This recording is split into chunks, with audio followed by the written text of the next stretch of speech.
Genre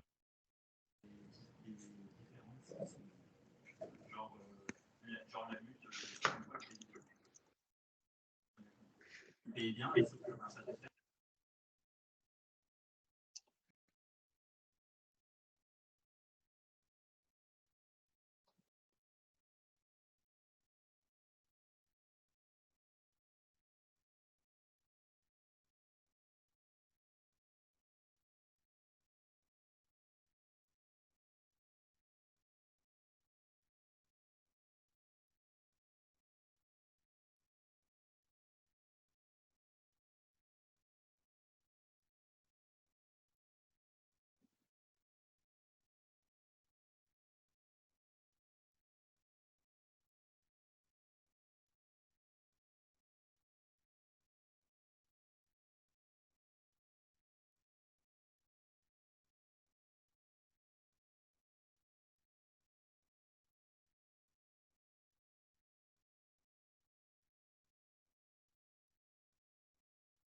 Bien, bonjour à toutes et tous, merci de vous être...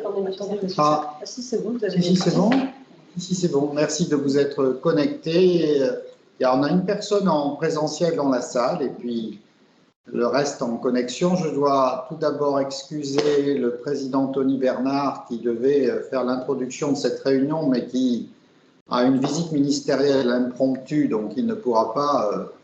l'introduire, et puis la présidente de l'association des maires du département et la responsable administrative qui devait également être présente, mais qui, compte tenu des circonstances particulières, n'ont pas pu être présentes ce matin. Donc c'est une information, une sensibilisation et non pas une formation, puisqu'on n'est pas organisme de formation, seul le CNFPT est organisme de formation, donc c'est une sensibilisation que nous avons voulu entre l'AMF et le centre de gestion sur le comité social territorial. Donc nous venons de passer 1h30 avec les collectivités qui ont moins de 50 agents et dont le comité social territorial dépend du centre de gestion, et nous avons souhaité étendre cette présentation aux collectivités territoriales de plus de 50 agents qui ont leur propre comité social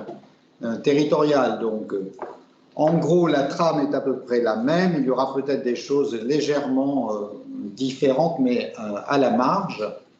Donc, dans un premier temps, il y aura une présentation par Blandine Galliot du comité social territorial dans sa dimension nouvelles dispositions, comment ça fonctionne, compétences et comment ça fonctionne.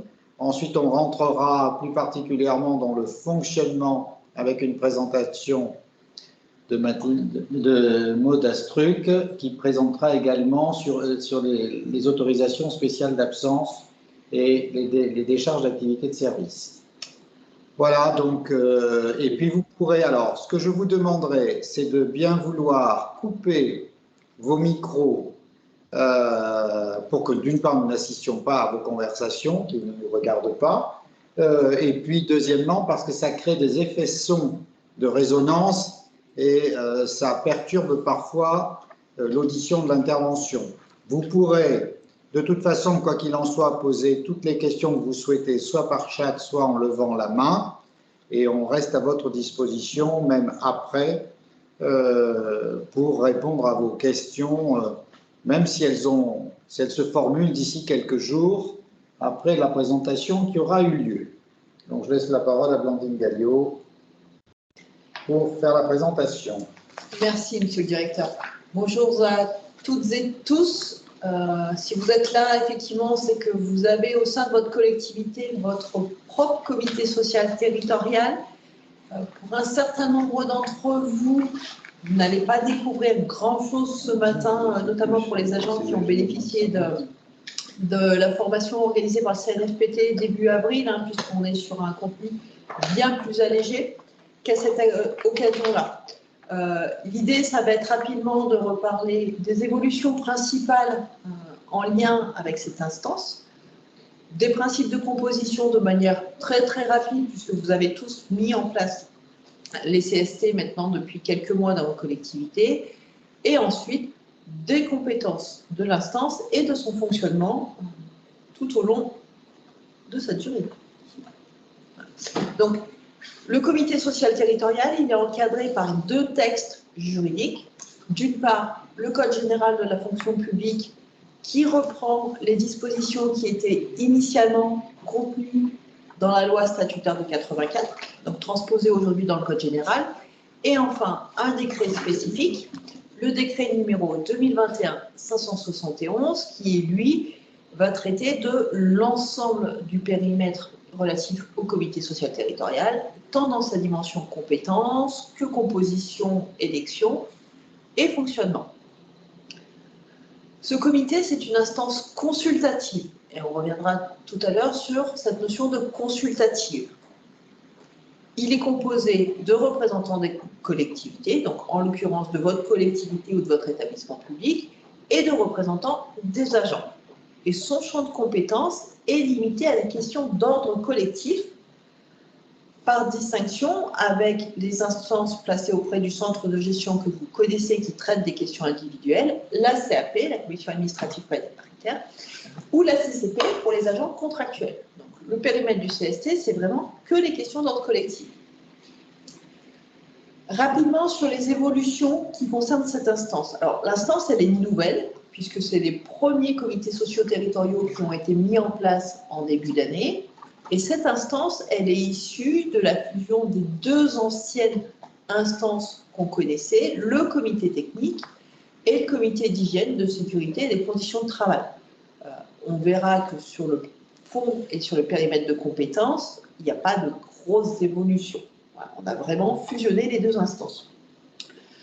La particularité, c'est qu'on a, comme c'était le cas avant le CT et le CHSCT, une assemblée plénière qui est le comité social territorial, auquel est adjoint, sous certaines conditions, une formation spécialisée en matière de santé, de sécurité et de conditions de travail.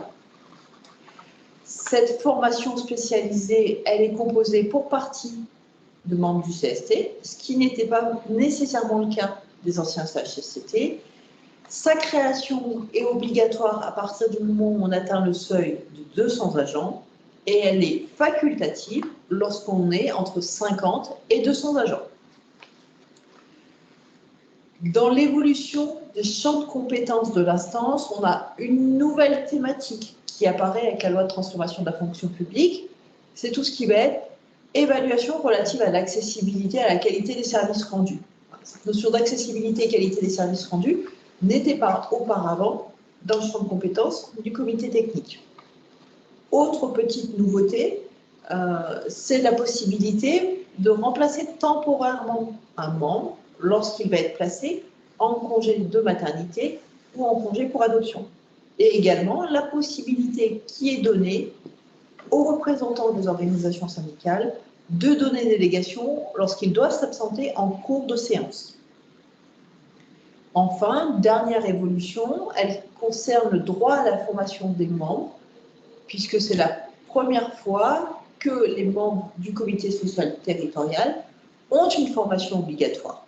Cette formation obligatoire, elle existait auparavant pour les membres des comités d'hygiène, de sécurité et des conditions de travail, mais pas pour les membres du comité technique. Là, à minima, les membres d'un comité social territorial ont une formation de base, qu'il y ait ou non en parallèle une formation spécialisée. Sur la composition, donc on a un président. Ce président, c'est nécessairement un élu local, que ce soit l'autorité territoriale ou un autre élu, mais c'est nécessairement un élu local. La composition générale de l'instance, elle a été fixée par délibération de l'organe délibérant avant les élections professionnelles que vous avez organisées, en tenant compte du nombre d'agents ayant la qualité d'électeur qui allait relever de l'instance. Sur la base de tranches d'effectifs, vous avez déterminé un nombre de membres de votre collège de représentants du personnel et vous avez décidé ou non du maintien de ce qu'on appelle le paritarisme numérique, c'est-à-dire d'avoir un collège des représentants de l'employeur qui est composé au mieux du même nombre de membres, mais vous auriez pu choisir d'avoir un nombre de membres inférieur. Je ne reviendrai pas sur la notion de seuil au 1er janvier, puisque vous avez tous organisé vos élections. Donc, notre collège employeur, il est composé du président et de membres désignés par l'autorité territoriale. Pour désigner ces membres, l'autorité territoriale peut aller choisir parmi les élus de l'organe délibérant, mais également parmi les agents de la collectivité. Le collège représentant de l'employeur, il n'est pas nécessairement composé que d'élus. Et son nombre ne peut excéder celui des représentants du personnel. Les représentants du personnel, eux, ont été élus dans le cadre des élections professionnelles et du scrutin de décembre dernier. Ils ont été élus à la représentation proportionnelle et selon l'ordre établi sur les listes. Pour les collectivités qui n'avaient pas de candidats, vous avez dû organiser un tirage au sort pour les désigner. Donc, dans l'ordre des listes, en fonction du nombre de sièges attribués, vous avez identifié les représentants titulaires puis suppléants de ce collège des représentants du personnel. Les règles de composition de la formation spécialisée sont assez proches de celles du comité social territorial, avec deux particularités. Sur la désignation des membres, on n'est plus sous un scrutin, mais bien une désignation par les organisations syndicales. Cette désignation, elle se fait avec une spécificité par rapport aux anciens comités d'hygiène et de sécurité, puisque les membres titulaires de la formation spécialisée ont nécessairement, par ailleurs, la qualité de membres titulaires ou suppléants du comité social territorial. Là où auparavant, dans le comité d'hygiène et de sécurité, la désignation était libre pour les organisations syndicales, là, pour choisir les membres titulaires, il faut forcément aller chercher dans les représentants de l'organisation syndicale au sein du CSC. La deuxième particularité pour la formation spécialisée, c'est la possibilité qui était offerte par délibération, après avis du comité technique, d'aller définir un nombre de suppléants qui soit doublé, et donc de prévoir le principe qu'un titulaire ait deux suppléants. Donc, c'est vraiment les deux spécificités dans la composition de cette formation spécialisée. En ce qui concerne la durée du mandat et la fin de mandat, pour les représentants du collège employeur, le mandat a pour durée la durée du mandat électif. Donc, très logiquement, 6 ans lorsqu'on est sur des mandats municipaux. À tout moment, un membre peut être remplacé.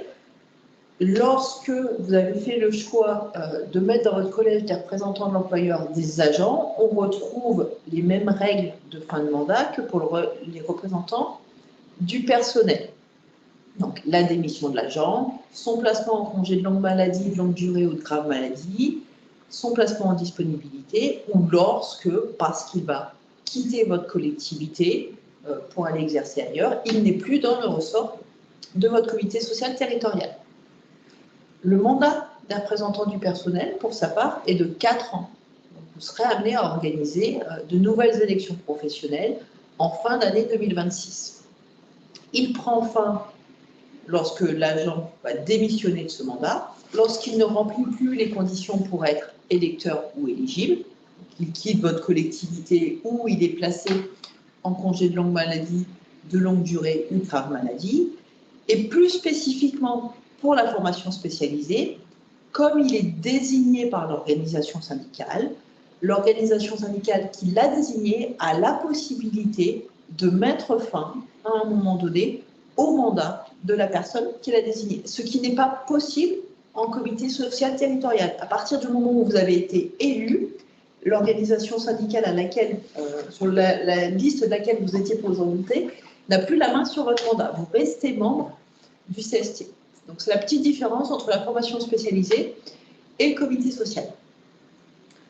Le remplacement des membres maintenant. Lorsqu'on est sur le collège des représentants du personnel, quand un membre titulaire quitte son siège ou dont le siège devient vacant, le siège est attribué à un représentant suppléant de la même liste, de façon prioritaire au premier suppléant. Et lorsque c'est un membre suppléant dont le siège devient vacant, l'attribution du siège va être attribuée au premier candidat non élu de la liste. Donc la référence demeure toujours la liste de candidats présentés dans le cadre des élections professionnelles. Si vous vous trouvez dans une situation où cette liste de candidats est épuisée, donc vous avez fait appel à tous les membres suppléants et tous les candidats non élus de la liste, il appartiendra alors à l'organisation syndicale de désigner le membre parmi les agents qui relèvent du comité social territorial au moment de la désignation. Donc ce n'est pas nécessairement quelqu'un qui aurait été éligible au moment du scrutin. C'est quelqu'un qui doit être éligible au moment de sa désignation. Je l'évoquais tout à l'heure dans les évolutions, lorsque un représentant va bénéficier soit d'un congé de maternité, soit d'un congé pour adoption, il va être remplacé selon les mêmes modalités, uniquement pour la durée de son absence. Donc, au terme du congé de maternité et au terme du congé pour adoption, il retrouve son mandat. En ce qui concerne le collège employeur maintenant, la désignation du nouveau représentant est faite par l'autorité territoriale, toujours parmi les membres de l'organe délibérant ou parmi les agents de la collectivité, si c'est le choix de la collectivité, et dans les mêmes conditions que la désignation initiale. Sur ces éléments de composition, j'imagine que vous n'avez pas de questions particulières puisque vos instances sont installées. Une question par chat. En cas de tirage au sort. En cas de tirage au sort, en fait, le tirage au sort, vous l'avez fait à un moment donné avec tout ou partie de vos sièges à pourvoir en fonction des situations de collectivité. À ce moment-là, vous aviez été sensibilisé au fait d'avoir à minima quelques suppléants. Quand vous arrivez dans des situations où vous n'avez plus de membres, il y a deux possibilités. Soit les sièges restent vacants, si vous avez un bout d'instance qui peut continuer à siéger. Vous pouvez siéger avec une part de vos sièges vacants. Si réellement vous n'aviez plus aucun siège de pourvu, on serait dans un scénario vous pourriez être amené à désigner des représentants de l'administration pour que l'instance existe. Un peu comme si vous n'aviez eu personne au moment initial de mise en place de l'instance. Donc en fait, la question, elle est un peu plus technique que ça. Est-ce que c'est un siège? Est-ce que c'est un siège qui avait été attribué au départ à une organisation syndicale ou pas? Pour pouvoir vous répondre. Mais ce que je vous propose, c'est qu'on puisse en échanger, si vous voulez, après. Alors, il me semble que vous n'aviez pas du tout de liste dans la collectivité au départ. Hein, donc n'hésitez pas à me recontacter, on verra en fonction de la situation exacte. Sur les compétences maintenant de l'instance. Alors, je vous l'ai dit en introduction, le CST, il est compétent sur les questions collectives de travail et également, lorsqu'il n'y a pas de formation spécialisée, sur tout ce qui va avoir trait aux conditions de travail, donc aux questions de santé, d'hygiène et de sécurité. Il y a deux types de compétences. Il y a des compétences pour lesquelles il va être consulté pour avis et il y a des sujets sur lesquels on va être sur du débat ou de l'information, et notamment un certain nombre de bilans annuels qui doivent être présentés. La chronologie, elle est importante. Lorsque vous avez votre propre instance, elle est généralement assez bien respectée, mais vous partez de l'élaboration de votre projet et donc de votre travail interne de préparation. Vous soumettez ce projet pour avis au CST et ensuite seulement, vous présentez soit au conseil municipal lorsqu'il s'agit d'un sujet qui donne lieu à délibération, soit dans d'autres cas, à arrêter, si on est sur les lignes directrices de gestion, voire même dans certains cas, uniquement à décision de l'autorité territoriale. Mais l'avis du CST, il est bien préalable à la prise de décision. Excusez-moi, c'est qu'un avis, il ne vote pas. Alors, on verra quand on est sur la partie fonctionnement, s'il y a un vote. Du coup, ça va être pour avis quand il y a vote. Donc justement, quand on est sur les compétences pour avis, c'est des compétences sur lesquelles il y a un vote qui va être émis par l'instance et on verra tout à l'heure les modalités de ce vote. On va essayer de les répartir par thématique. Donc on a tout un premier sujet qui va tourner autour de l'organisation et du fonctionnement des services et on va être plutôt sur des sujets d'ordre généraux qui vont être relatifs à l'accessibilité des services, aux projets d'aménagement importants qui vont impacter les conditions de travail des agents, en lien ou non avec des réorganisations de services. Je vous ai mis un certain nombre d'exemples parce que c'est peut-être pas l'intitulé qui est en soi le plus parlant. Vous allez avoir dans cette thématique-là tout ce qui va toucher à la restructuration de services, la mutualisation, la création de nouveaux services, tout ce qui va être lié au transfert de compétences entre communes et EPCI ou de restitution de compétences entre un EPCI des communes, un syndicat des communes, le choix du mode de gestion d'un service public, la création, les suppressions d'emplois, la mise en place ou surtout les modifications d'un organigramme en lien éventuellement avec la prise de nouvelles compétences, la mise en place d'un intranet, d'une GEL, la dématérialisation de dossiers individuels, le recours à des outils de télégestion sur un certain nombre de vos activités. Donc tous ces sujets-là sont soumis pour avis au comité social territorial. On a ensuite une deuxième thématique qui tourne autour des orientations stratégiques en matière de politique de ressources humaines, avec une première grosse thématique qui est le projet de ligne directrice de gestion, qui peut beaucoup bien cadrer la totalité de vos orientations stratégiques en matière de politique RH. On a également dans ce cadre-là le rapport social unique, donc ex-bilan social, avec une spécificité, puisque quand ce dossier est soumis pour avis au CST, il doit être remis aux organisations syndicales au moins 1 mois avant la séance. Voilà. Contrairement aux règles de remise des rapports qu'on verra tout à l'heure, le RSU, il est remis au moins 1 mois avant aux représentants du personnel. Pour les collectivités qui sont concernées, il y a aussi le plan d'action relatif à l'égalité professionnelle entre les hommes et les femmes, donc applicable dans les collectivités de plus de 20 000 habitants. Vous avez dans ce cadre-là la fixation des critères d'appréciation de la valeur professionnelle, donc vos critères d'entretien professionnel, ou encore votre plan de formation qui intègre à la fois la partie obligatoire et la partie facultative, le cas échéant.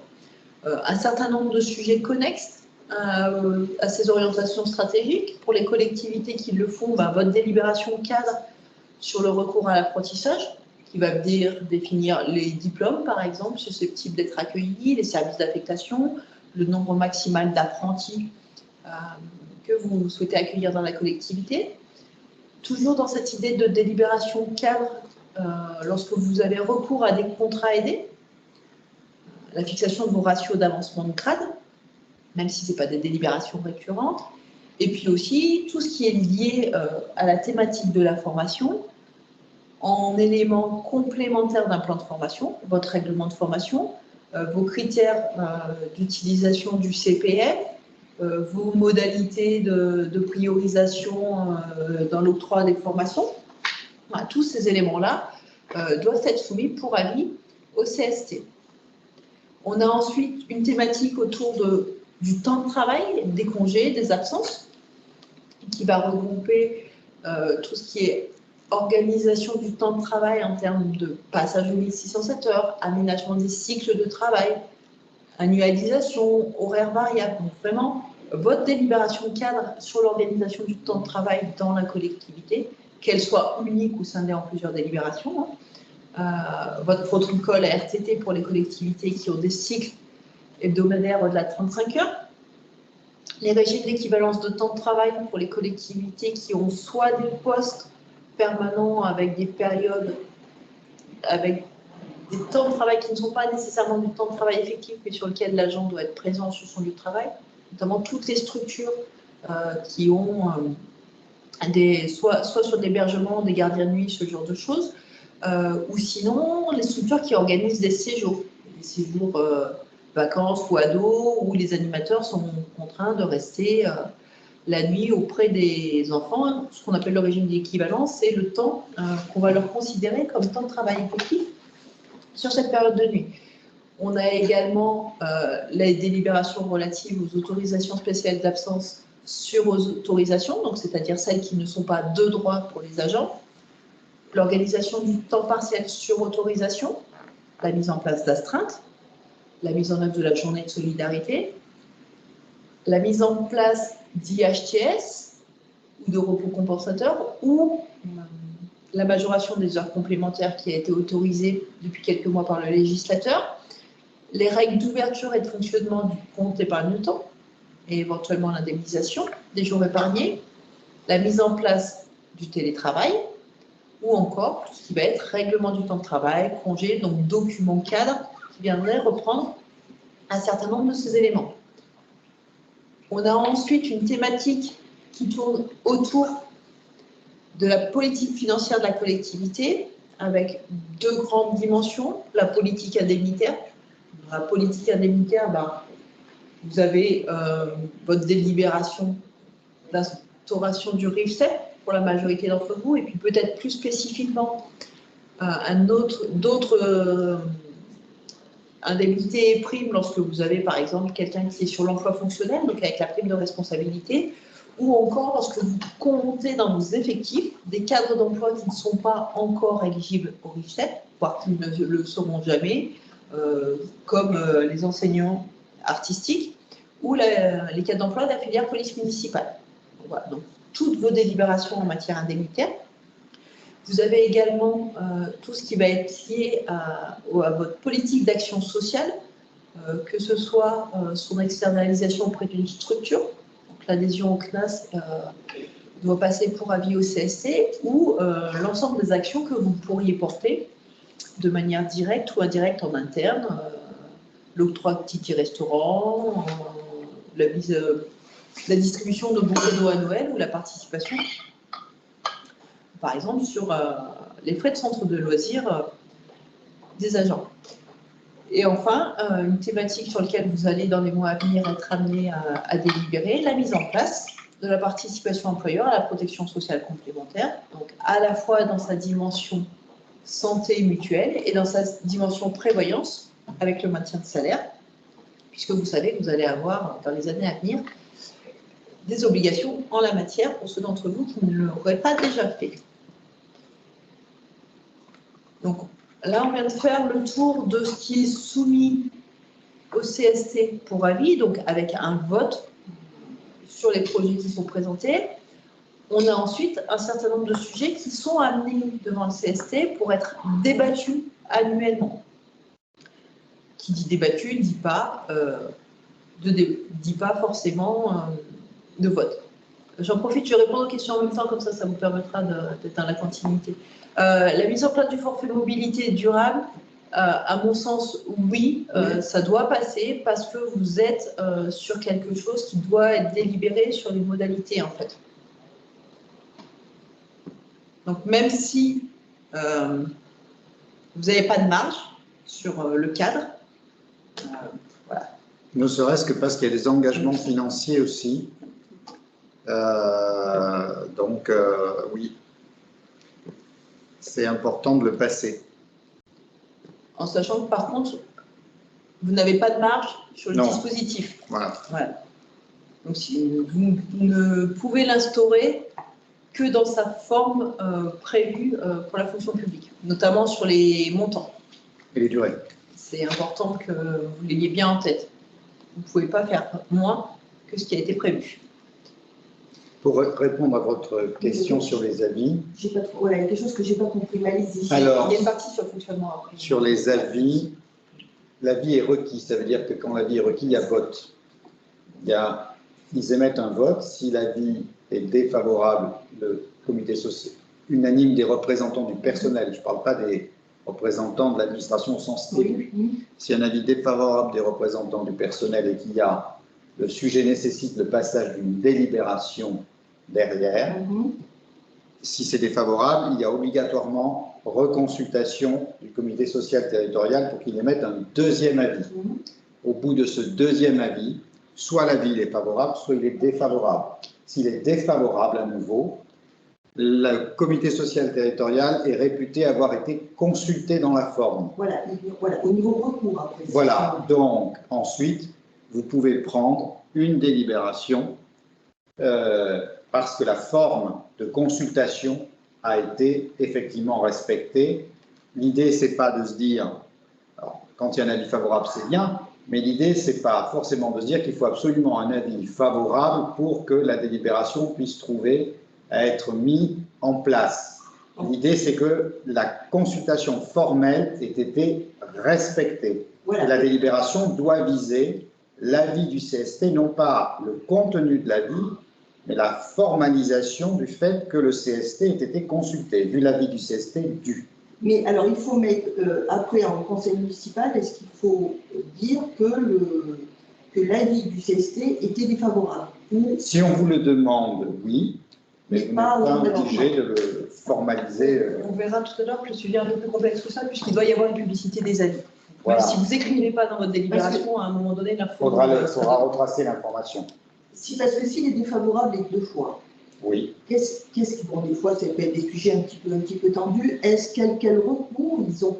Ils n'en ont pas. Ils n'en ont pas. Enfin, sauf attaquer la délibération. Voilà, la délibération, après, elle peut être attaquée, mais il n'y a pas de recours indépendamment de ça.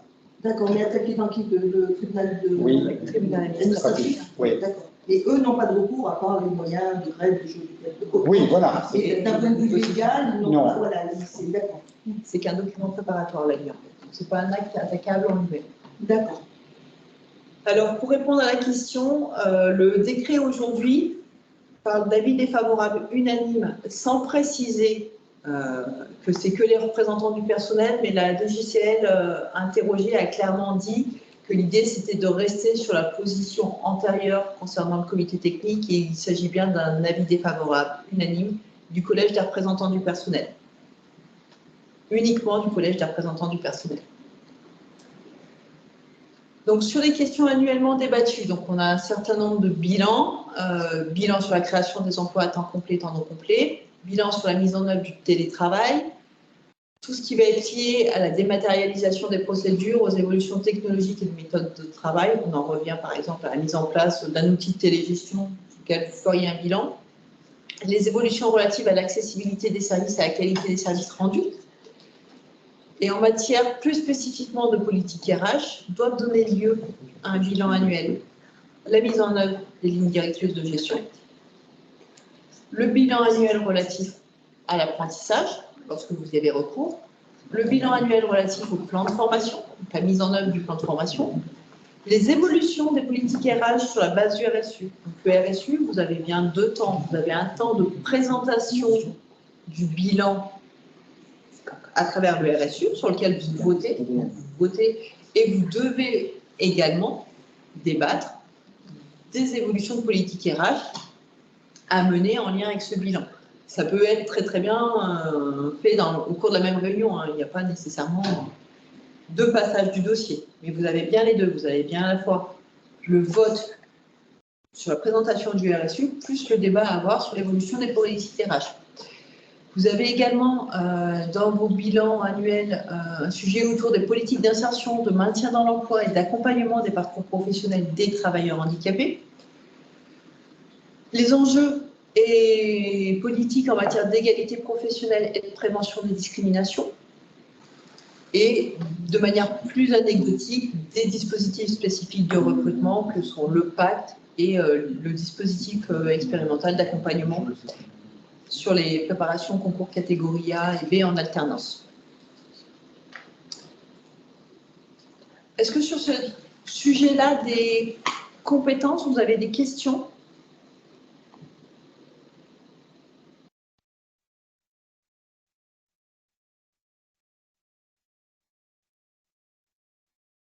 Non. Simplement une précision sur les créations et les créations-suppressions.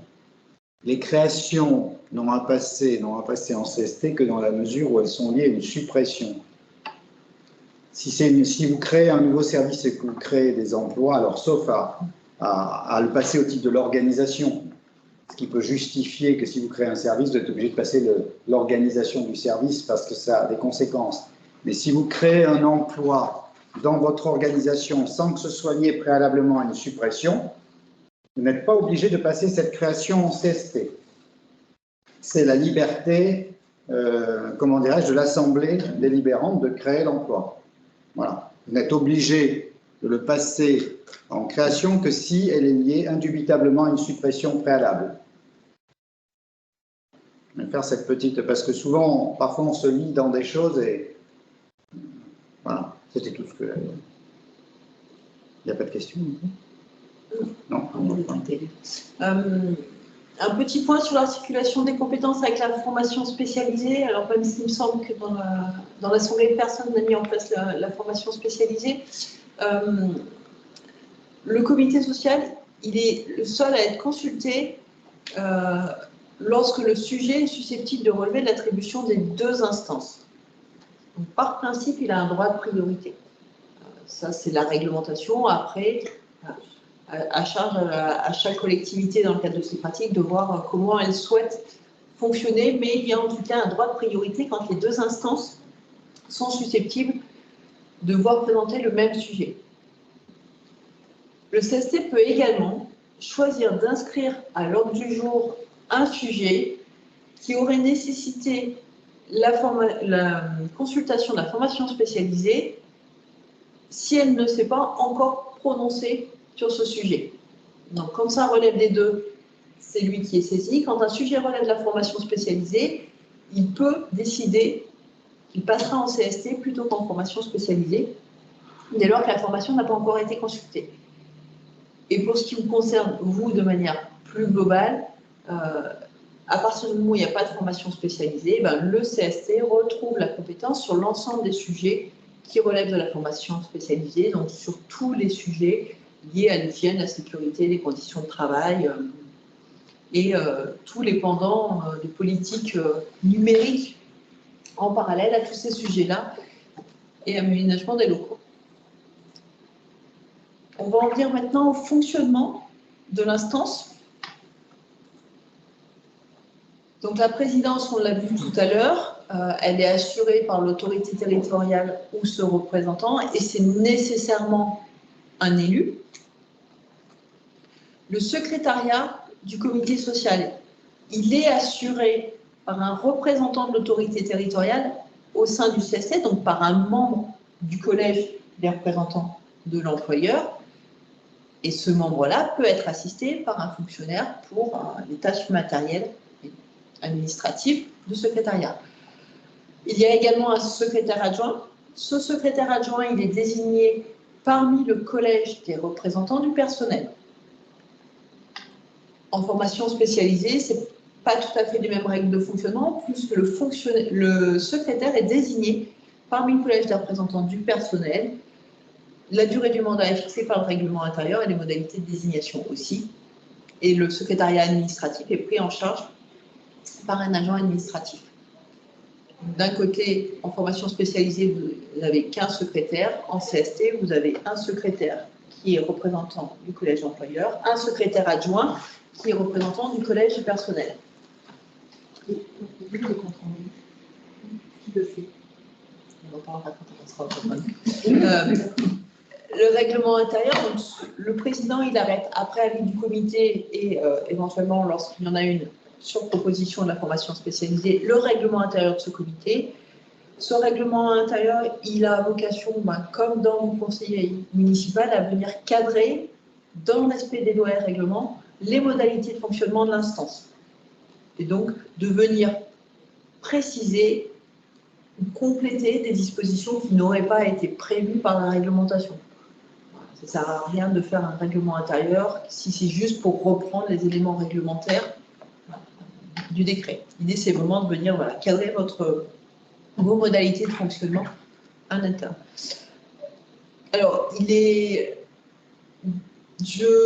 Marie-Jo, oui, je ne le ferai pas forcément sous forme d'arrêté, tout dépend de comment vous l'avez validé en fait. Mais dans la mesure où il est rédigé après avis du comité, voilà. Je ne suis pas sûre que je ferai un arrêté portant règlement intérieur. Parce qu'en plus, vous pourriez avoir une situation où en fait, votre président de CSC, ce n'est pas forcément l'autorité territoriale et autres. L'important, c'est que le document, il existe, il soit validé et il soit porté à la connaissance des membres de l'instance. De là à le faire sous forme d'arrêté, voilà. Mais c'est possible. Et on l'a fait avec certaines structures, d'ailleurs, sous ce forme-là. S'il n'est pas validé, s'il y a encore un problème que les représentants du personnel ne veulent pas le valider, ils ont leur raison, et que nous, on veut le valider, comment ça se passe?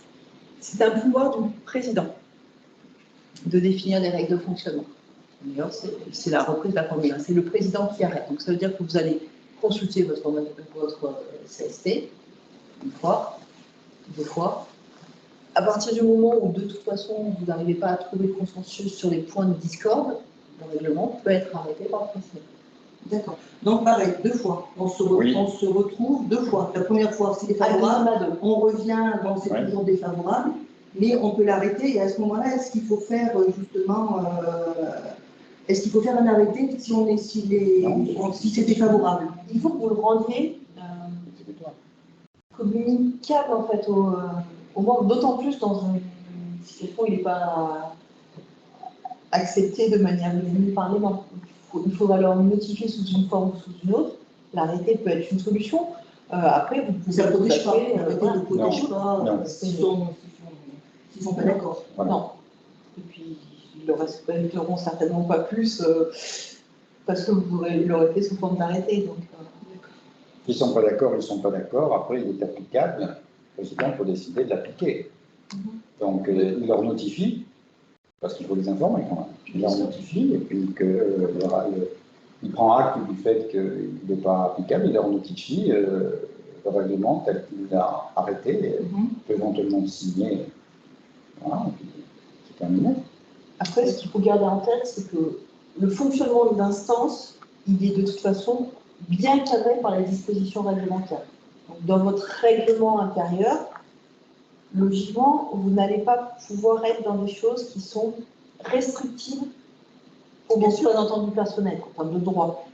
Je ne vois pas trop quel pourrait être le sujet de discorde essentiel dans l'élaboration du règlement intérieur. Les garanties prévues. Il vaut mieux prévoir, savoir où on peut aller, si on peut être ferme ou pas par rapport à ça. Vous n'accordez que plus que ce qui est déjà prévu par les textes. Notamment sur toutes les facilités qui leur sont accordées. Ils ont un minimum garanti par la réglementation, mais souvent, c'est que du plus. Donc, sur la tenue des réunions, c'est une instance qui doit se réunir au moins 2 fois par an, donc sur convocation du président, bien entendu, soit de sa seule initiative, soit dans un délai maximum de 2 mois, sur demande écrite de la moitié au moins des représentants titulaires du personnel.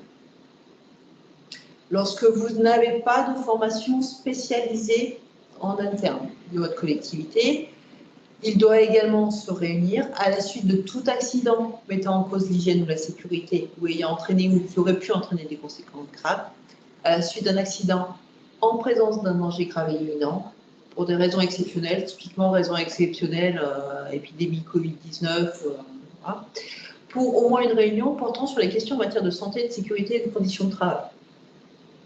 Ce qui veut dire qu'il faut bien penser, quand vous n'avez pas de formation spécialisée, à avoir à minima, une fois dans l'année, à l'ordre du jour de votre CST, un point sur la politique en matière de prévention de votre collectivité. Il doit également débattre une fois par an sur la programmation de ses travaux. Je vous ai remis les éléments, pareil, de réunion sur la formation spécialisée. Retenez que si vous en avez une, elle doit se réunir au moins 3 fois par an, elle, sur les mêmes motifs que le CST, et que l'ACPI peut mobiliser une réunion, s'il n'y a pas eu de réunion, pendant 9 mois. 2 petites spécificités prévues aujourd'hui par le décret. En cas d'urgence ou en cas de circonstances exceptionnelles, vous pouvez organiser des réunions soit en visio, soit en audio, sous réserve de pouvoir garantir la confidentialité des échanges et des débats et la qualité des membres présents. J'attire votre attention ici sur le fait que ce n'est pas une règle de fonctionnement de l'instance. Il nous est bien dit en cas d'urgence ou en cas de circonstances exceptionnelles. Mais par nature, une réunion de CST n'a pas vocation à être organisée en visio. Voilà. Vous avez également un complément à cet élément-là, qui est que si jamais vous ne pouvez pas faire ni de visio ni d'audio, vous avez la possibilité d'organiser une réunion par échange écrit, transmis par voie électronique. Pas très Donc, simple. ce qui est peu probable en termes d'organisation, parce que théoriquement, si vous pouvez envoyer des mails, vous devez être en capacité de faire une conférence audio ou visio, à peu près par le même biais. Voilà. Mais sachez que ça a été prévu par la réglementation, au cas où. Si vous souhaitez, dans ce cadre-là, utiliser un enregistrement et conversation des échanges, il faut que ce soit prévu dans votre règlement intérieur. Donc, ça fait typiquement partie des points où le règlement intérieur il est intéressant. Là où il faut cadrer un certain nombre de choses et où les dispositions réglementaires vont poser un principe de possibilité d'organiser une réunion sous ce format-là, comment ça s'organise concrètement, ça fait partie des points à mettre éventuellement dans votre règlement intérieur. Ça peut faciliter la rédaction du PV. Sur la convocation et l'ordre du jour. Donc, on l'a vu, l'instance est convoquée par son président. La convocation, elle va fixer l'ordre du jour de la séance. Elle doit obligatoirement préciser les points qui sont soumis au vote. Donc, vous vous souvenez, tout à l'heure, on a vu des points pour vote, des points pour information, pour débat. Donc, dès lors qu'il y a un vote, il faut que ce soit indiqué sur la convocation. Et elle doit également comporter, enfin, vous devez obligatoirement inscrire à l'ordre du jour les points qui vous auraient été soumis par la moitié au moins des représentants titulaires du personnel. Donc, il y a un droit d'inscription de points à l'ordre du jour. Lorsque vous avez une formation spécialisée, le secrétaire doit être consulté préalablement à l'ordre du jour. Cet ordre du jour, il est adressé par tout moyen, donc notamment par voie électronique, au moins 15 jours avant la date de la séance ou au moins 8 jours en cas d'urgence. Et vous devez également communiquer aux membres au moins 8 jours avant la séance les pièces et documents nécessaires à l'examen de ces points. Donc, vous pourriez dissocier l'envoi de la convocation sur lequel vous faites juste mention de l'ordre du jour de l'envoi des documents pour le contenu de la séance. Est-ce qu'il faut l'envoyer au suppléant? Ou est-ce qu'il faut poser en tout? Non, il faut l'envoyer au suppléant. Dans ce fonctionnement-là, les titulaires et les suppléants sont considérés comme membres de l'instance avec une autorisation d'absence pour participer aux réunions. Donc, du coup, vous devez inviter à la réunion le titulaire et le suppléant. Est-ce que le président peut rajouter... Alors, oui, dans tous les cas, le président, c'est le président de l'Assemblée. Il y a deux éléments. Il y a ce que vous pourriez avoir écrit dans votre règlement intérieur sur l'inscription d'un point complémentaire à l'ordre du jour avec un formalisme particulier.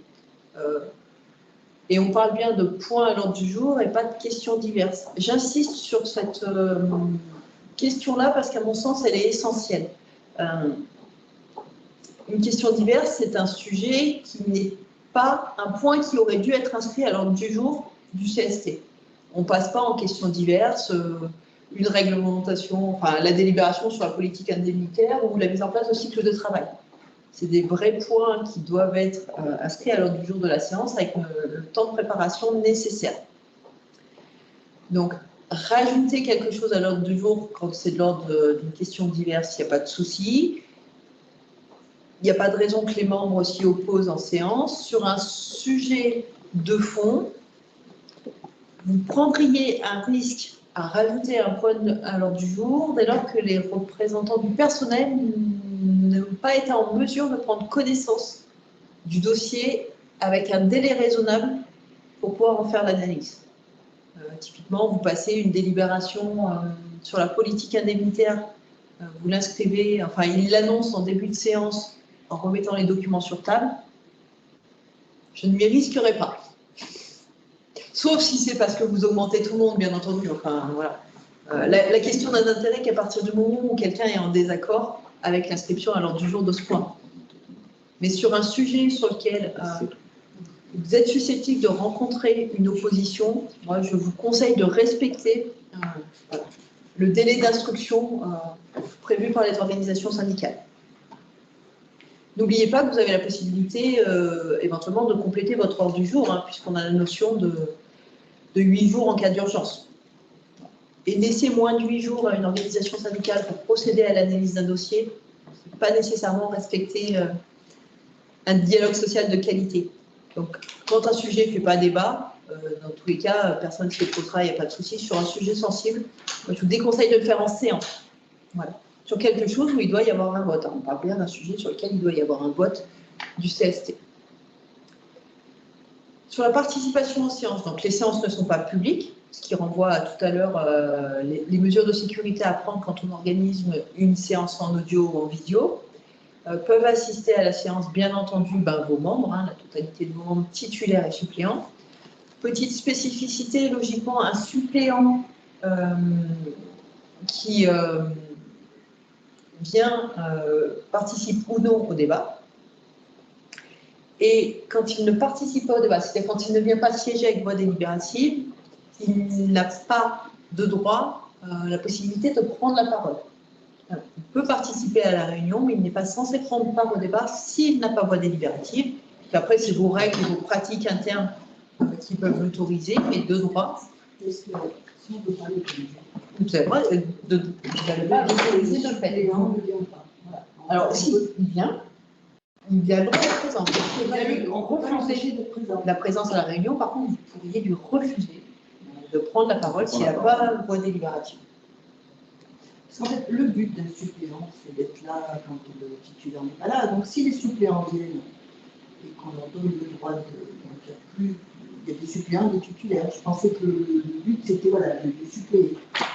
Et à ce moment-là, on peut nous aussi faire venir les suppléants. Ah, tout à fait. Alors, oui, tout à fait. Les règles sont changées. C'est-à-dire que le but, c'était les titulaires. Et les suppléants viennent quand ils...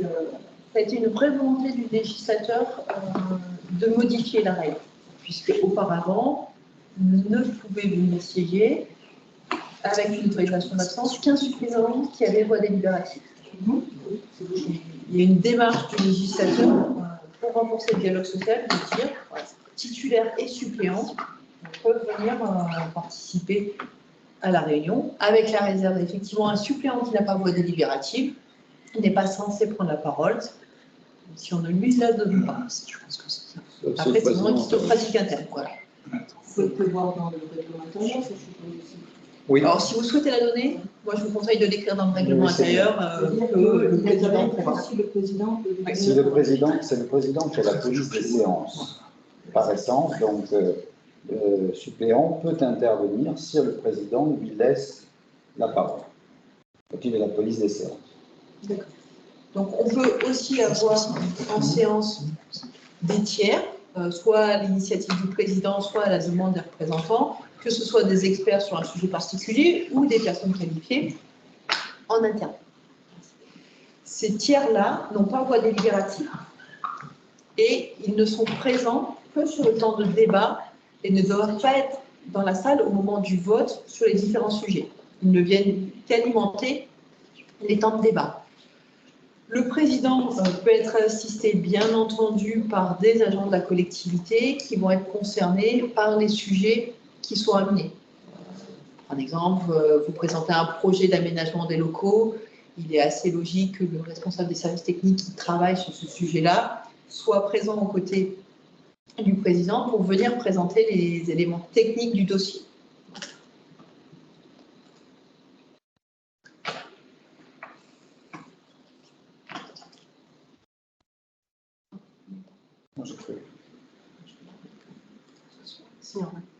Petite gestion logistique.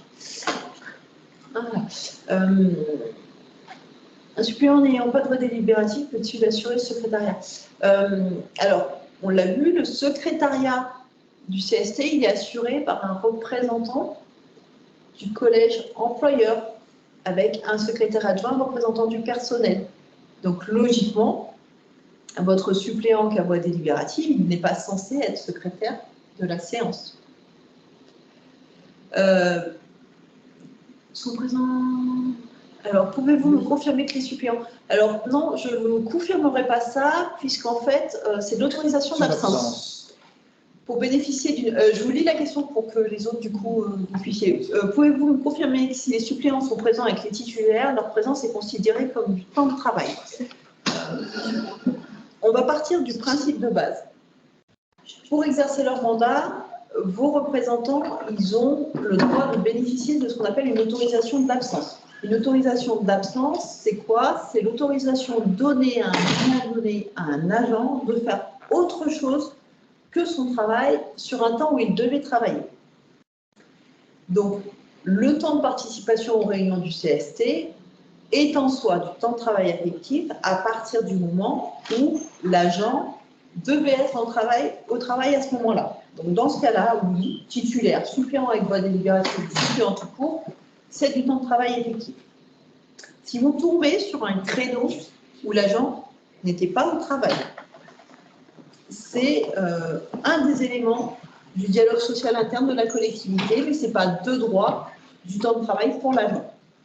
Et vous pourriez d'ailleurs choisir d'avoir une approche différente entre un membre titulaire qui vient siéger alors qu'il n'était pas au travail, un membre suppléant qui vient siéger avec voix délibérative et le membre suppléant qui vient juste siéger en plus.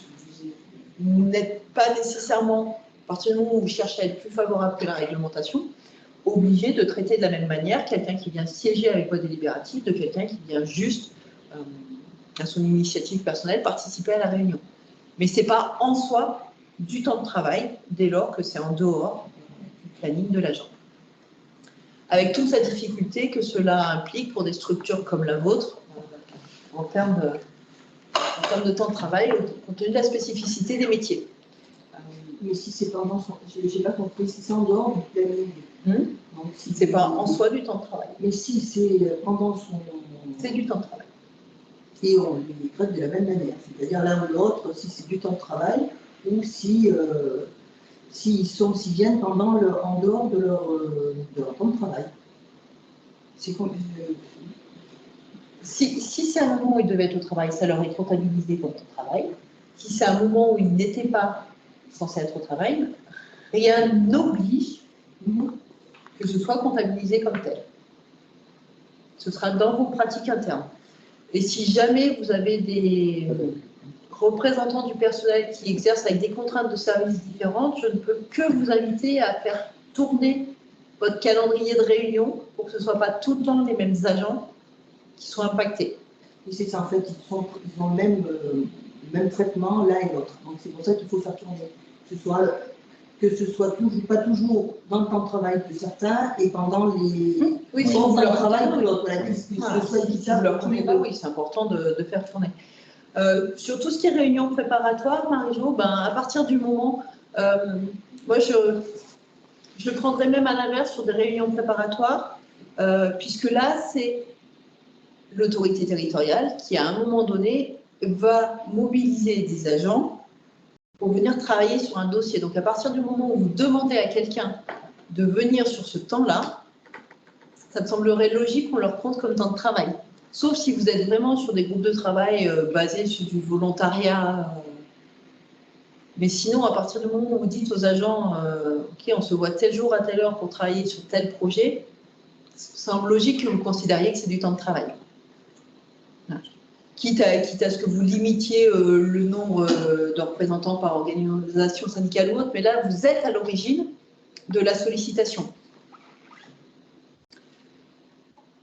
Sur la participation aux séances, vous pouvez également, lorsque vous avez des sujets qui les concernent, associer le médecin du travail. Vous devez, même, c'est pas vous pouvez, c'est vous devez associer le médecin du service de médecine préventive, conseiller ou assistant de prévention, ou l'ACFI, dès lors que les sujets les concernent. Vous rappelez également que quel que soit le titre auquel les agents participent aux réunions, que ce soit les membres, les experts, tous les tiers que vous pouvez faire intervenir, ils sont tous soumis à une obligation de discrétion professionnelle concernant les éléments dont ils auront connaissance à l'occasion de ces travaux.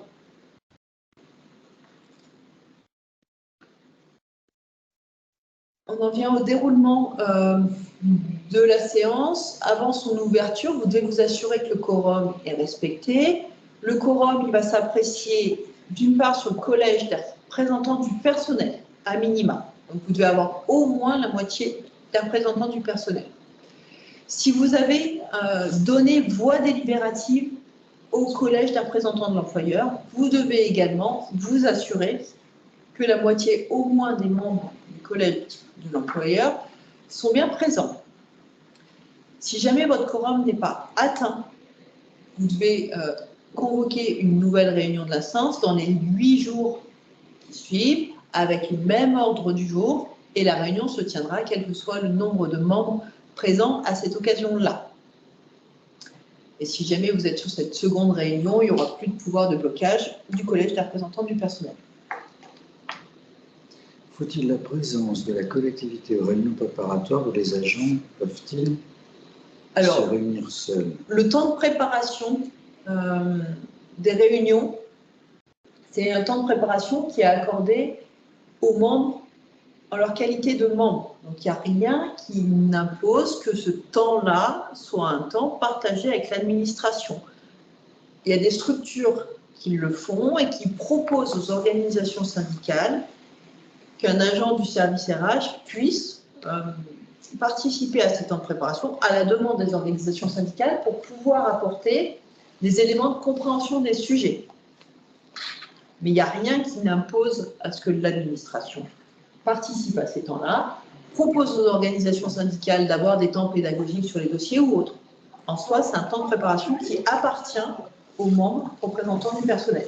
C'est la liberté pour les collectivités de s'organiser comme elles le souhaitent.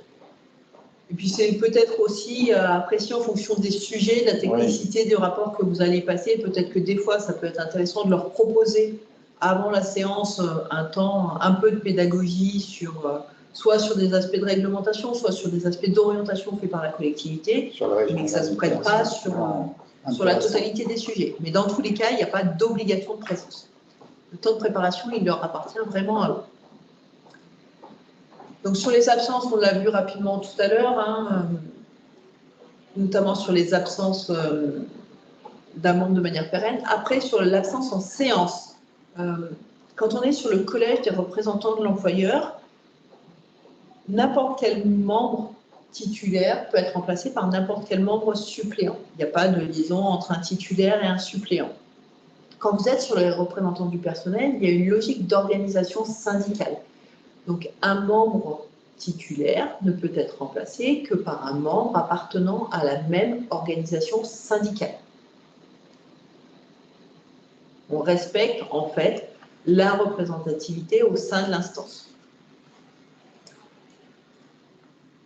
Sur la participation au vote, donc vous votez vos membres avec voix délibérative. Vous pourriez avoir, donc voix délibérative, c'est les membres titulaires, les membres suppléants auxquels il a été donné voix délibérative. Je vous invite sur votre collège des représentants de l'employeur à bien identifier en début de séance, si vous avez plus de suppléants que ce dont vous avez besoin, lequel siège avec voix délibérative, pour que ce soit clair pour tout le monde dans l'Assemblée. Voilà, quand vous allez faire votre PV, il a bien été notifié en début de séance que M. X ou Mme Y était membre suppléant siégeant avec voix délibérative pour cette réunion-là.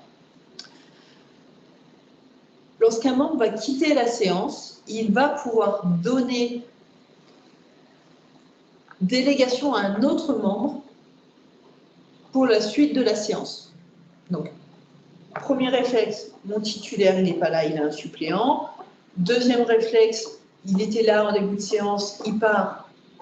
Un autre suppléant qui est là, mais qui n'avait pas voix délibérative jusqu'à présent, va prendre sa place. Et au bout du bout, vous pourriez avoir un membre qui donne délégation à un autre membre si personne ne peut siéger avec voix délibérative en plus. Dans le principe du vote du collège de l'employeur, on l'a abordé tout à l'heure. Donc, je vous le redis, ne participent pas au vote toutes les autres personnes qui n'ont pas la qualité de membre de l'instance, faire simple, quel que soit leur statut. Sur les avis, donc on en revient à ce que je disais tout à l'heure, les avis sont consultatifs, c'est-à-dire qu'ils ne nient pas la collectivité ou l'établissement. C'est une formalité obligatoire sur un certain nombre de dossiers, mais ça reste qu'un avis facultatif. L'avis, il est rendu pour chacun des deux collèges séparément. Donc le collège des représentants du personnel vote, le collège des représentants de l'employeur, si la voix délibérative, vote, et c'est bien deux votes séparés de chacun des collèges, et l'avis est rendu à la majorité des représentants de chacun des collèges. Il n'y a pas de fusion entre les deux collèges. En cas de partage des voix, l'avis est réputé donné. Lorsqu'une question à l'ordre du jour nécessite une délibération, et uniquement lorsque cela va nécessiter une délibération par la suite, le collège des représentants du personnel a un pouvoir de blocage lorsqu'il vote de manière unanime, de manière défavorable, unanime, lors de l'examen.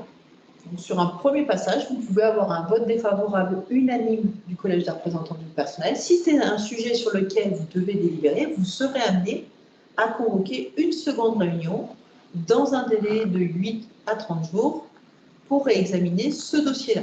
Et ça ne marche pas, ce pouvoir de blocage, lorsque vous réunissez suite à une absence de quorum lors du premier examen du dossier. Et on est bien que sur le collège des représentants du personnel et sur des sujets donnant lieu à délibération. S'il n'y a pas de délibération derrière, un avis défavorable, vous n'êtes pas obligé de repasser le dossier. C'est pas grave. Sur la question de la publicité des avis, alors il y a deux éléments. Déjà sur la communication que vous en faites en interne, puisque les avis doivent être portés à la connaissance des agents de la collectivité. Donc on en revient tout à l'heure à la question de qu'est-ce que j'indique dans ma délibération. Dans tous les cas, même si dans la délibération vous n'êtes pas favorable ou défavorable, de toute façon, les agents doivent à minima avoir connaissance que l'avis était favorable ou défavorable, et vous devez également informer le comité des suites données aux avis, donc notamment sur les sujets passés avec une prise de décision derrière, que ce soit une délibération, un arrêté du président quand on est sur les lignes directrices, voire même de simples décisions. Vous devez rendre compte au comité social territorial des suites qui ont été données à ces avis, y compris sur l'abandon d'un projet, par exemple. Sur le procès-verbal, donc un procès-verbal est établi à chaque séance, il est signé par le président. Quand on est en CST, il est contresigné par le secrétaire et le secrétaire adjoint, et il est transmis dans un délai de 15 jours à compter de la date de la séance aux membres, puis approuvé lors de la prochaine réunion. Pour revenir à votre question de tout à l'heure, la pratique est que c'est très souvent un agent administratif qui rédige ce procès-verbal. Et d'ailleurs, on l'a vu tout à l'heure, le secrétaire officiel de l'instance peut être assisté d'un fonctionnaire dans la tâche administrative. Donc la réalité, c'est que c'est très souvent un agent qui rédige ce procès-verbal. Ce qui ne veut pas dire qu'il emporte la responsabilité. Par contre, c'est bien la signature du président et du secrétaire. Bon. Sur le fonctionnement, donc, toute facilité doit être donnée aux membres de ces instances pour exercer leurs fonctions. Dans les facilités, on retrouve les autorisations d'absence pour participer aux séances. Donc, cette autorisation d'absence, elle va couvrir bien entendu les membres titulaires ou suppléants et tous les tiers qui pourraient être amenés à intervenir, que ce soit un agent parce que le président l'a demandé, ou n'importe quelle personne qualifiée qui serait sollicitée. L'autorisation d'absence est de droit. Vous n'avez pas la possibilité de refuser une autorisation d'absence à un membre du CST. C'est vraiment de droit. Elle couvre à minima le temps de la réunion, le temps de trajet et un temps égal à la réunion pour la préparation et le compte-rendu des travaux. Je vous invite à donner une valeur estimative à votre réunion pour pouvoir apprécier le temps d'ASA de préparation à donner à l'agent. Et c'est bien cumuler préparation et compte-rendu. Ce n'est pas un temps de préparation avant la réunion et un temps après, c'est vraiment un équivalent durée de réunion pour l'ensemble des tâches. Et ça, c'est ce qui est garanti à minima aux agents. Rien ne vous empêche d'avoir en interne des pratiques plus favorables envers vos agents. Mais à minima, il y a ce temps de travail, ce temps d'absence qui leur est accordé. Et pour le coup, ce temps d'absence, il est à la discrétion de l'agent représentant du personnel. Donc c'est lui qui va choisir à quel moment il l'utilise. Et il est de droit. Vous avez un petit schéma qui vous permet de retrouver en fait l'ensemble des éléments à avoir en tête quand vous organisez votre réunion, à la fois sur des aspects très logistiques, organisationnels, de réservation de salles, de délai de convocation, les grandes étapes de déroulé de la séance, de transmission des PV. Voilà, ça vous donne une vision d'ensemble à garder en tête quand vous êtes amené à organiser les réunions. On en a fini sur la partie cadre juridique. Avant que je passe la parole à ma collègue qui va vous parler de la partie absence syndicale. Alors, Marie-Jo, c'est... Par exemple, on va prendre des données concrètes pour que... Imagine que tu as prévu ta durée prévisionnelle de réunion soit de 3 heures. C'est-à-dire que tes représentants du personnel vont pouvoir prétendre à un temps d'ASA de 3 heures qui devra regrouper le temps de préparation et le temps de compte-rendu des travaux. Par contre, ce temps-là, il est à la disposition du représentant du personnel. Donc, rien ne fait obstacle, par exemple, à qu'un représentant du personnel ne prenne aucun temps avant la réunion et par contre sollicite après la réunion 3 heures d'ASA pour aller faire le compte-rendu des travaux. Voilà. Là-dessus, tu n'as pas de pouvoir d'organisation sur est-ce que c'est dû avant, est-ce que c'est dû après. Voilà. Ce qui leur est garanti, c'est un temps équivalent. Autorisation d'absence. Spécial d'absence. Voilà. Ce dont on va parler maintenant.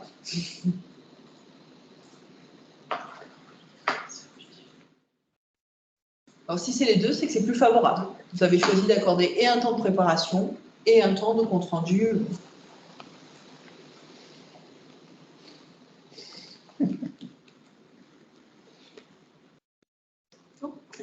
Bon, alors du coup, nous allons aborder dans cette deuxième partie brièvement les différentes autorisations spéciales d'absence, donc dites ASA, telles que le crédit de temps syndical, les différentes ASA et les réunions syndicales que peuvent bénéficier vos agents.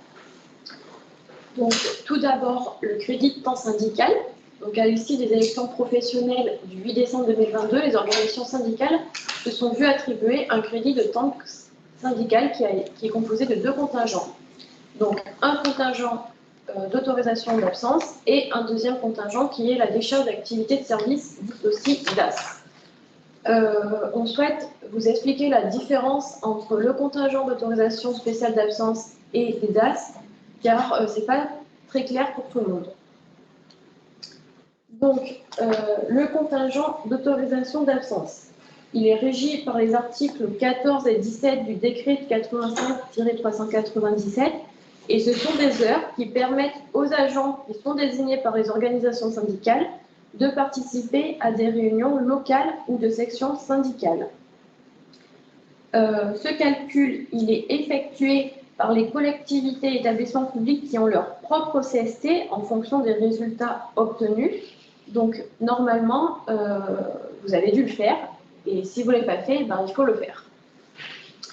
L'agent qui souhaite participer à une de ces réunions, il doit vous donner une convocation au moins 3 jours avant la date de la réunion. Si vous souhaitez refuser la participation de l'agent, vous pouvez, mais toutefois, il faudra motiver le refus. Pour les collectivités et les établissements publics qui ont leur propre CST, le centre de gestion ne prend pas en charge le remboursement de ces ASA. De votre côté, vous devez déduire les heures du contingent et assurer le suivi. Et du coup, pour savoir où c'est que vous en êtes dans les heures par les organisations syndicales.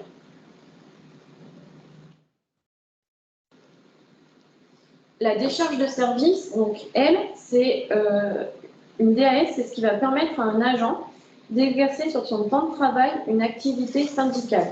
Elle peut être soit totale, soit partielle. Donc, les agents bénéficiaires des DAS sont désignés par les organisations syndicales parmi les agents en activité dans les collectivités et établissements publics obligatoirement affiliés au centre de gestion. Les organisations syndicales doivent communiquer cette liste à chaque collectivité et au président du centre de gestion. Donc, les décharges d'activité, les heures attribuées aux organisations syndicales sont calculées par le centre de gestion et vous pouvez refuser une DAS. Toutefois, pour la refuser, il faut que la désignation de l'agent soit incompatible avec la bonne marge du service et vous devez aussi motiver votre refus et inviter l'organisation syndicale à porter votre choix sur un autre agent.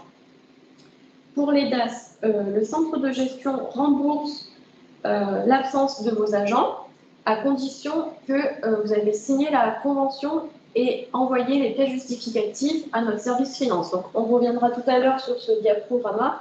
Ma collègue Mathilde vous expliquera tout ça. Donc, à chaque demande qu'un représentant syndical fait, les heures sont à déduire de ce contingent et c'est notre service finance au centre de gestion qui suit les heures mensuelles, qui fait le suivi des heures mensuelles, pardon. Si les organisations syndicales n'ont pas utilisé toutes leurs heures, elles peuvent le reporter dans la limite de 4 mois. Ce délai, donc, c'est vraiment propre au fonctionnement du centre de gestion. Il a été mis en place après consultation des organisations syndicales. Je tiens à vous préciser qu'une organisation syndicale peut, durant l'année, désigner un nouveau agent bénéficiaire. Donc voilà, peut-être dans l'année 2023, vous pouvez avoir un agent qui va bénéficier des DAS alors qu'au début, en janvier, il n'avait pas de DAS. Alors, pour ma part, je vais faire un petit point sur les modalités de remboursement des décharges d'activité de service. Donc, comme l'a dit ma collègue Modastruc, il faut bien que la convention ait été signée. Normalement, elle vous est adressée. Si ça n'a pas été le cas, il faut se rapprocher du service finance du centre de gestion. Les éléments concernant les demandes de remboursement sont à retrouver sur le site du centre de gestion. Onglet dialogue social, droit syndical. Vous avez des formulaires à remplir et des pièces complémentaires à joindre à votre demande. Pour toute question sur ces remboursements, c'est le service finance du centre de gestion qu'il faut contacter. Elles sont à votre disposition pour ces éléments-là.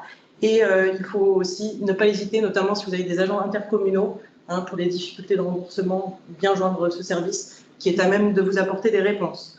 Il faut bien noter aussi que normalement, tout ce qui est congé relatif à l'article 18, ce sont des ASA de droit.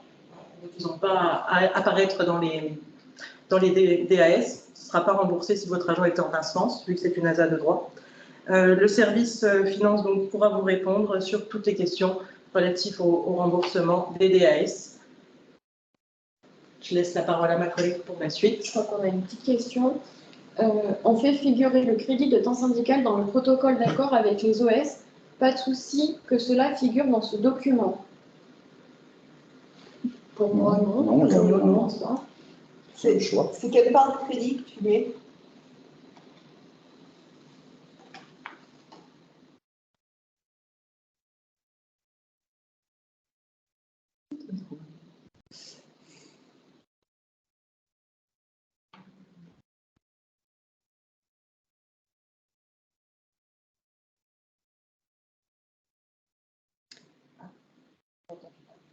Je te demandais quelle part de crédit du crédit syndical tu avais mis dans ton protocole. Est-ce que c'est les ASA ou les DAS?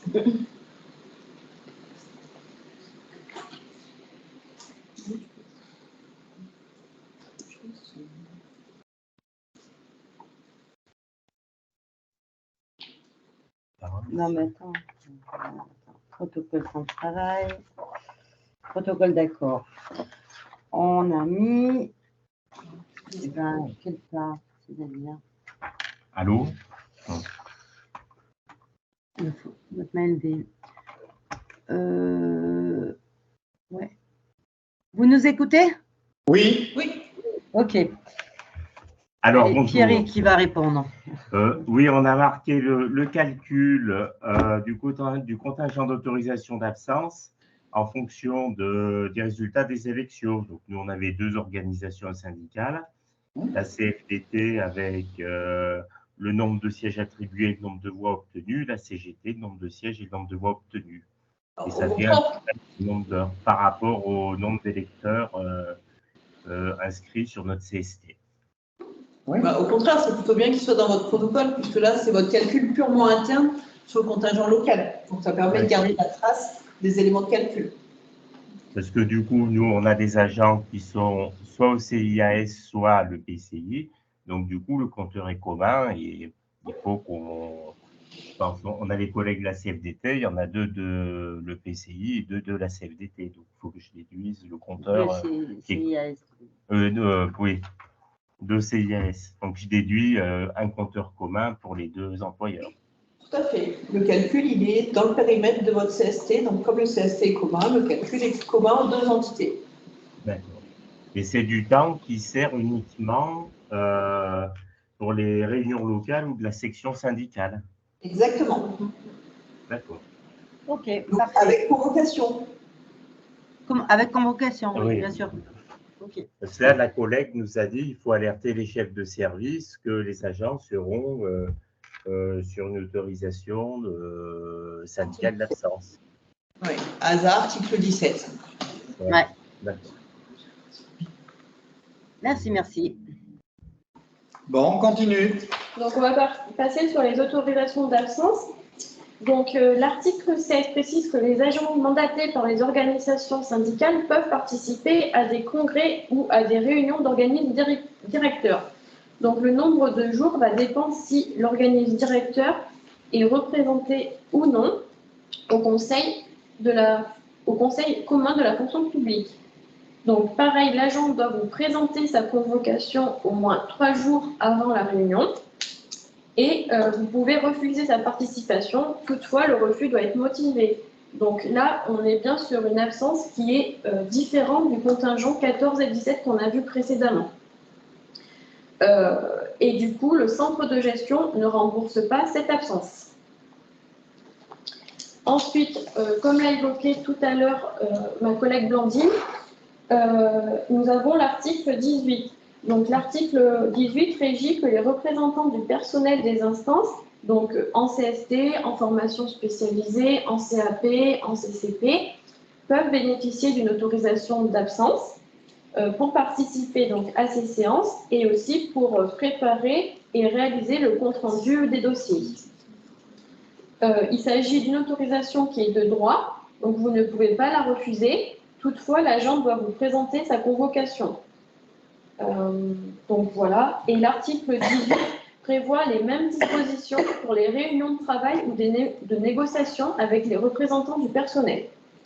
Pareil, là, je vais me répéter, mais l'article 18 n'est pas remboursé par le CDG et il faut bien que vous pensiez à le déduire des DAS. Donc, comme vous avez votre propre CST, vous les autorisez à s'absenter sur leur temps de travail et donc c'est bien déduit de leur décharge d'activité de service. Troisième point, donc les réunions syndicales. Donc, nous avons 3 types de réunions. Tout d'abord, les réunions mensuelles d'information organisées seulement par les organisations syndicales représentatives. Donc, les organisations représentatives, c'est-à-dire celles qui sont présentes dans votre CST et au Conseil supérieur de la fonction publique territoriale, peuvent organiser durant le temps de travail des réunions mensuelles à destination des agents de la collectivité.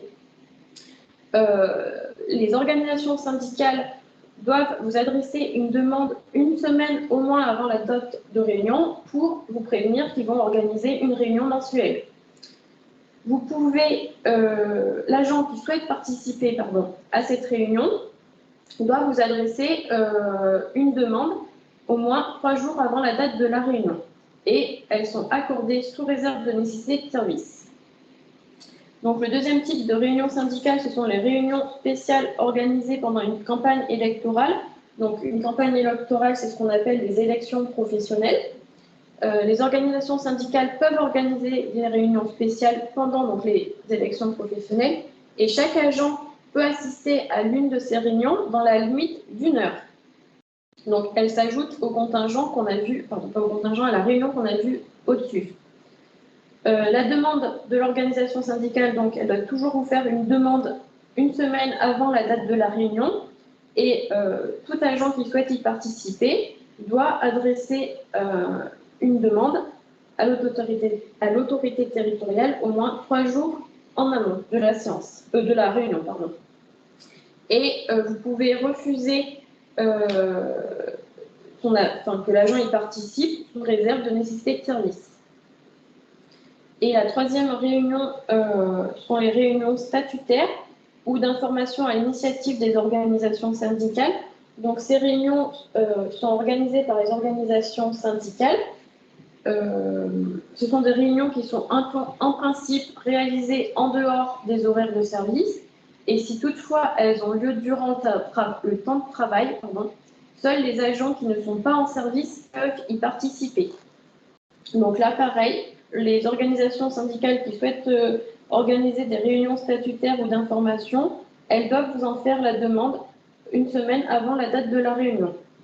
Pour ces 3 types de réunions syndicales, le CDG ne va pas prendre en charge le remboursement. Donc, si vos agents souhaitent y participer, on ne vous remboursera pas leur absence.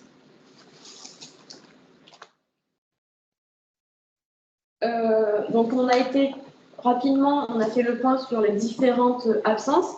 On va vous proposer la semaine prochaine un guide qui va récapituler les différentes absences ainsi que les modalités afférentes à ces absences et il sera disponible sur notre site internet, donc sur la page du droit syndical.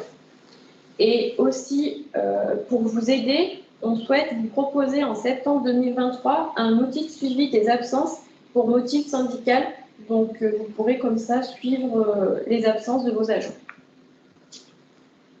Est-ce qu'il y a des questions sur ce qu'on a évoqué? Bon. Il n'y a pas de questions. Donc, on va passer au point 5. Donc, c'est des points de vigilance qu'on voulait aborder avec vous, notamment sur les lignes directrices de gestion et le service minimum. Donc, je vais laisser la parole à M. Serre, qui va revenir avec vous sur les lignes directrices de gestion. Alors, je vais revenir rapidement sur les lignes directrices de gestion qui sont fixées par la loi de réforme de la fonction publique de 2019, puisque les collectivités doivent mettre en place des lignes directrices de de gestion. Certaines l'ont fait, d'autres ne l'ont pas fait. Il est recommandé de le faire parce que c'est la programmation de la gestion des ressources humaines sur la durée du mandat avec une clause de révision effectivement possible. Et j'appelle votre attention sur la clause de révision, puisqu'on enverra un certain nombre de mails à des collectivités qui doivent assurer la révision de leur ligne directrice de gestion durant la durée du mandat. Le centre de gestion doit lui-même le faire pour l'année 2024. Il faut savoir que ça a une importance, outre toutes les questions de politique de gestion de ressources humaines en général, sur le recrutement, l'emploi, les régimes indemnitaires, les comptes épargne-temps, l'organisation des services, etc. Ça a un impact non négligeable sur tout ce qui est avancement et promotion interne, en particulier pour la promotion interne, puisque les promotions internes dépendent du centre de gestion. Et nous vérifions que les collectivités disposent bien de lignes directrices de gestion. Donc, si vous n'avez pas de ligne directrice de gestion, ou si vos lignes directrices de gestion sont obsolètes, parce qu'il aurait dû y avoir une révision et qu'elle n'a pas été faite, cela pourra avoir un impact sur les promotions internes de vos agents. Donc, il est important de bien s'assurer que vous avez opéré cette révision. Sinon, nous ne pourrons pas considérer vos demandes de dossiers de promotion interne comme recevables. Alors, en général, c'est souvent à moins. Les collectivités ont un peu une relative liberté, peuvent décider de le faire tous les 2 ans, tous les 3 ans. En général, c'est souvent à mi-mandat qu'elles décident de réviser. Mais la plupart du temps, dans les lignes directrices de gestion originelles, il est fixé, il est indiqué une clause de révision. On dit on va les réviser dans telle période ou elles sont révisées en cours de mandat. Voilà. C'est souhaitable de le faire, quoi. Donc, j'appelle votre attention sur les conséquences en termes de promotion interne. Et dans le prolongement de ce qu'évoque M. Serre, également dans le cadre des instructions par le centre de gestion des avancements de grade, il va y avoir une vérification de vos LDG pour voir si elles sont bien en cours de validité et qu'elles ont bien été éditées conformément à la réglementation en vigueur. Oui, parce qu'on n'a pas la maîtrise, pas le centre de gestion qui fait des avancements de grade, c'est vous qui avez la main, mais il faut quand même que ce soit prévu dans vos lignes directrices de gestion. Tout au moins que la clause de révision ait été effective. Voilà sur ce point-là, rapidement. Service minimum, Mme Garriot. Oui, rapidement également, voulez-vous refaire un petit point sur l'exercice du droit de grève et la possibilité offerte aux collectivités d'organiser un service minimum. Alors, sur un sujet, la possibilité, sur l'autre, l'obligation pour les collectivités d'organiser ce service minimum. Je vais être assez rapide vu l'heure, mais vous aviez dans la lettre d'information du mois de mars un article complet sur ces éléments-là, et puis vous aurez toujours la possibilité de revenir vers moi avec des questions complémentaires. Alors tout d'abord, si on revient sur le service minimum d'accueil à l'école, vous le savez, depuis plusieurs années maintenant, les collectivités ont l'obligation, lorsqu'il y a au moins 25% d'enseignants grévistes, d'assurer un temps d'accueil sur le temps scolaire. Alors l'obligation porte soit sur la commune, soit sur l'intercommunalité, en fonction des territoires. Et pour garantir ce service minimum d'accueil, vous devez établir la liste des personnes donc, qui seront soit vos agents non grévistes, soit des agents volontaires qui peuvent participer à cet accueil. Ça peut aussi bien être des agents municipaux, que des assistants maternels, que des agents intervenants dans des associations ou des enseignants à la retraite, des parents d'élèves. Donc il n'y a pas de condition sur la qualité des personnes qui assurent cet accueil. Vous devez par contre transmettre cette liste à la direction des services départementaux de l'éducation nationale pour qu'ils puissent vérifier la capacité de ces personnes à être au contact d'enfants, et vous devez également informer les représentants des parents d'élèves. Voilà. Ce service minimum d'accueil, c'est une obligation pour vous en cas de grève d'au moins 25% des enseignants sur les écoles du territoire. Je voulais également vous parler très rapidement de la possibilité, et là c'est une possibilité que vous avez, d'organiser un service minimum pour un certain nombre de vos compétences dès lors qu'il y a un mouvement de grève. Alors c'est une nouveauté qui était issue de la loi de transformation de 2019 et qui va vous permettre parce que vous êtes le garant de l'ordre public et notamment à la fois de la salubrité publique ou des besoins essentiels d'un certain nombre d'usagers, de venir encadrer l'exercice du droit de grève dans une liste restrictive d'activités. Les services qui sont concernés vont porter sur la collecte et le traitement des déchets, sur les services de transport en commun, sur l'accueil des enfants de moins de 3 ans ou sur les accueils périscolaires, sur la restauration collective et scolaire et sur l'aide aux personnes âgées et handicapées. Donc, pour ces services-là, vous avez la possibilité de chercher à conclure ce qu'on appelle un accord négocié.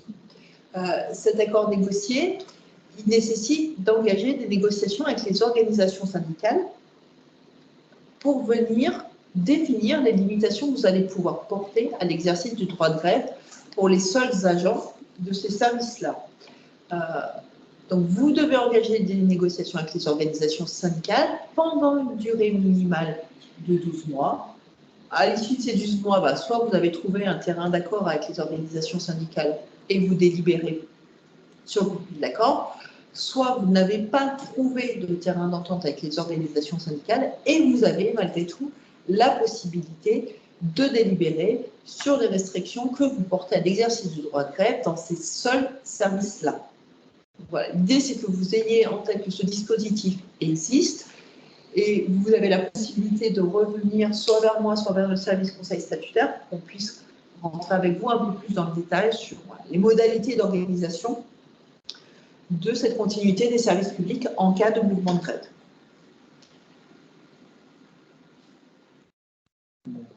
C'est bon. Avez-vous des questions là-dessus?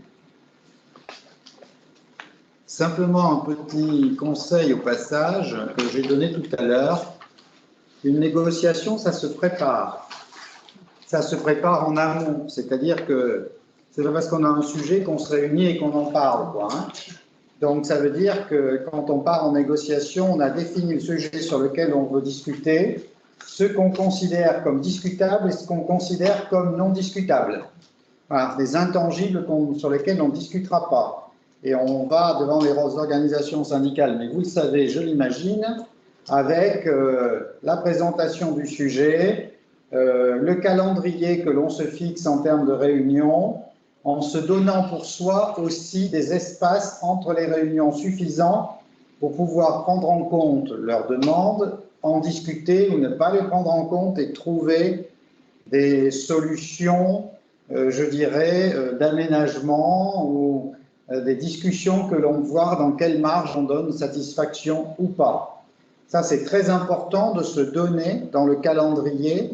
Là, il y a 12 mois, donc c'est gérable, mais ça vaut aussi pour d'autres négociations, de se donner des temps entre les réunions pour pouvoir rediscuter, faire des contre-propositions éventuellement. Et les réunions, on fait un compte-rendu que l'on adresse à l'ensemble des partenaires de la réunion. Comme ça donne la traçabilité de ce que l'on s'est dit, y compris, alors on évite bien évidemment, s'il y a des affrontements un peu trop virulents en temps de parole, on édulcore parfois le vocabulaire qui est un peu désagréable, mais ça permet de donner une traçabilité aux échanges et ce sur quoi on a pu parfois se mettre d'accord en réunion et ceux pour lesquels les points qu'il reste encore à discuter. Parce que comme ça permet, si on a identifié des points d'accord, de les remettre ensuite dans le protocole d'accord final sans revenir perpétuellement sur leur discussion. À partir du moment où on a des points d'accord dans les réunions intermédiaires, s'ils sont traçables, on peut de facto les reprendre après dans le document d'accord final. Ça évite d'y revenir dessus de manière perpétuelle. Et on se concentre sur les points sur lesquels on est en recherche d'accord ou pas d'accord du tout. Voilà. Et ensuite, on peut conclure un protocole effectivement d'accord qui matérialise un certain nombre de points de négociation. Voilà, c'était la minute de Monsieur Cyclopède, comme je dis, sur les négociations et quelques techniques qu'il faut avoir en tête, mais que je pense que vous connaissez tous. On peut faire des interruptions de séance? Bien sûr. Bien sûr, vous pouvez faire une interruption de séance dans la négociation. Ils peuvent le demander, vous pouvez leur accorder. Vous-même, vous pouvez faire une interruption de séance pour rediscuter d'un point entre vous, vous mettre d'accord ou considérer que ce point, vous le différez à la réunion suivante si vous voulez vous donner un petit peu plus de temps pour en discuter. Avez-vous des questions diverses sur ce que l'on vient de vous présenter? Oralement, par chat, ça paraît clair pour tout le monde?